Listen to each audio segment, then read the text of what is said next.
Marcy, 11 months have passed since Hidalgo County District Attorney Ricardo Rodriguez took office and reopened the case of Irene Garza's death.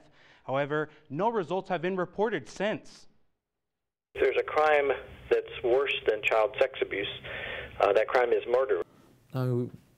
We're at this point. I mean, the only statement that I can make is that, you know, we're still looking at it. We're still, you know, looking at it in the sense of deciding whether it'll get presented to the grand jury again or not. During his campaign, DA Rodriguez, a former judge, specifically referenced Hidalgo County's former district attorney, Irene Garza's failure to prosecute the old murder case. We were thrilled when the old district attorney was defeated and a new one came on, but the clock is ticking. No, I mean, it was never part of my campaign. I wasn't running, with all due respect to Irene Garza and her family, on Irene Garza's case. Just along with other issues that were also involved, you know, during the campaign. You know, that was one of the issues that the family thought that, or wanted for us to take a look at again if we were elected.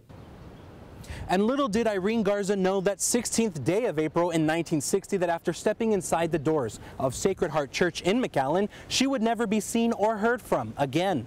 Not only is the prime suspect getting up in age, but so too are some of the witnesses, and we really just want to see justice done and the truth revealed before it's too late. According to records, that day Irene borrowed a family car to go to church. That was the last time her mother saw her. Some of the parishioners reported seeing her at the church that night, but apparently no one saw her leave.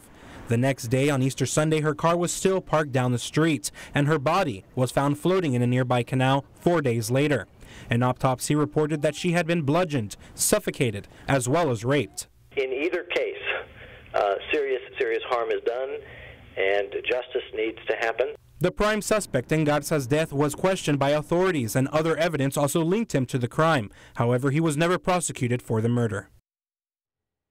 And even though Irene Garza's killer has never been brought to justice, Rodriguez says the investigation still continues. In the studio, Joel Flores, CBS 4 News and ValleyCentral.com.